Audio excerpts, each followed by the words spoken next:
Su meilė įdedam ateities kartoms, kai tikiuosi pavardės nepasikeis po 40 metų, kai atves ir panašiai. Kolegos, svečiai, šiandien visa laimė, kad yra ne taip karšta, kaip buvo vakar, bet šita šiluma gana simboliškai dėl to, kas stovė šioje vietoje. Būtent žalioji laboratorija, kuri ir, manau, klimatas jos viduje bus visus metus panašus kaip šiandien arba vakar. Pamatysim. Šios simbolinės ceremonijos atidarimui kviečiu žodį tarti Kauno kolegijos direktorių, daktarą Andrių Brusoką.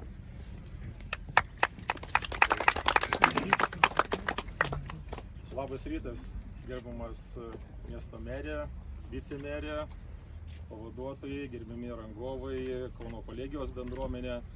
Išties reikia pasakyti, turime šiandieną istorinį įvykį, kadangi vertinant visus turbūt aukšto mokslo iššūkius, mes pasirinkome tikrai labai strateginį kelią su tokia plačia perspektyva, tai yra stiprinimas aukšto mokslo Lietuvos regionas. Graikijoje esu matęs, ta prasme, buvo toks net ir meno kūrinys, vadinosi Pasaulio bamba, reiškia, nu ten visas pasaulis prasideda, o čia tai juo labiau. Tai va, o kadangi Alytus yra ir simbolizuojamas kaip baltos rožės, reiškia, miestas, tai išraskite šitoj laboratorijoje rožių, naują baltų rožių veislę ir pavadintumėm ją Olita, reiškia, pagal senovinį Alytaus miestą.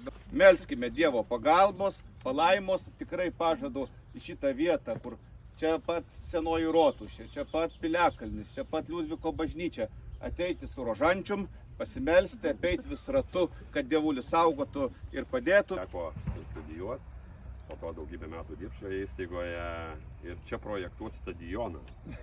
Įsivaizdavau, čia stadionas turėjo būti dirbtina žolė, ten turėjo būti tinklinio aikštelės.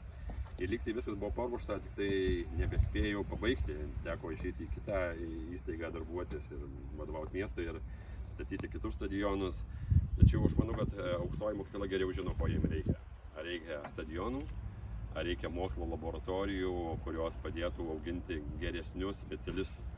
Aš mačiau aprašymę šito projekto, kad bus bandoma išrasti naujų veislių, naujų būdų auginimo ir visų kitų dalykų.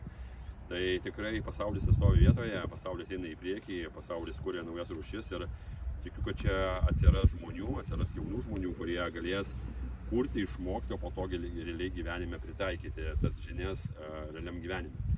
Tai aš matau rangovus ir matau terminus.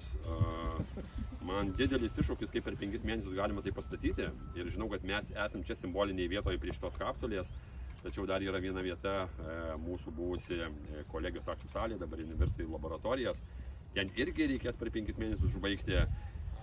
Pinigų gavome, pinigų padėjome gauti, prisidėjome.